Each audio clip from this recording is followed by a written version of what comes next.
Kembali lagi bersama saya Naila dan di episode ke-9 ini masih bertema sedekah. Saya akan membacakan sebuah tulisan berjudul Senyum dari buku Cahaya Rasul yang kedua karya Denarto. Senyum.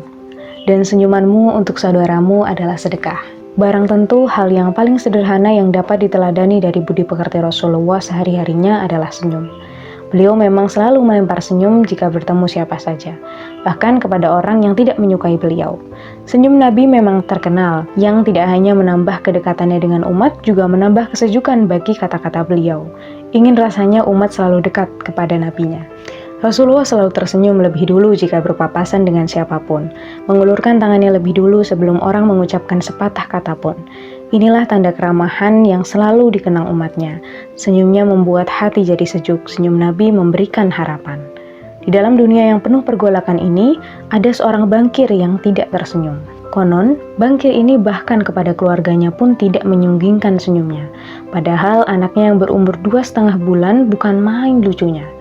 Bagi sang bankir, senyum justru berbahaya bagi bisnis. Dengan senyum, bankir akan kebobolan. Justru senyum adalah senjata pamungkas untuk menaklukkan gudang uang yang tak akan tercemar limbah nuklir sekalipun.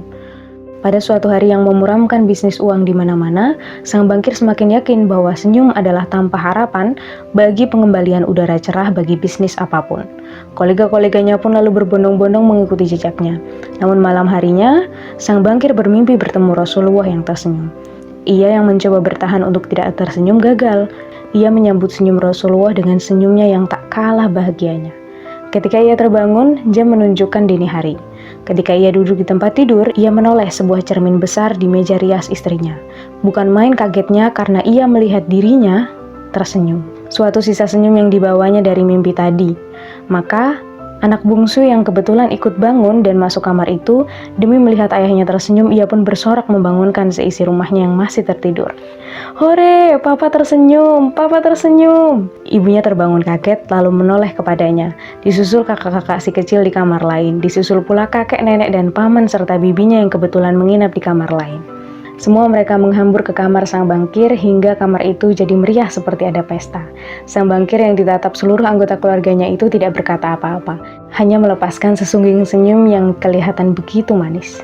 Di pagi buta itu masih saja ada dering telepon yang nyelonong ke kamar yang sedang bergembira itu. Beritanya, awan mendung telah tersapu bersih dari atap gedung-gedung bank di seluruh tanah air. Hore, alhamdulillah. Terima kasih dan sampai jumpa di episode selanjutnya.